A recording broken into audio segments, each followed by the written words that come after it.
When I kicked the starter on for my John Deere 2010, the starter kicks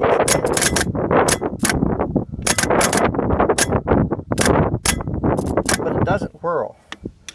But obviously this turns, the starter gear, whatever you call it.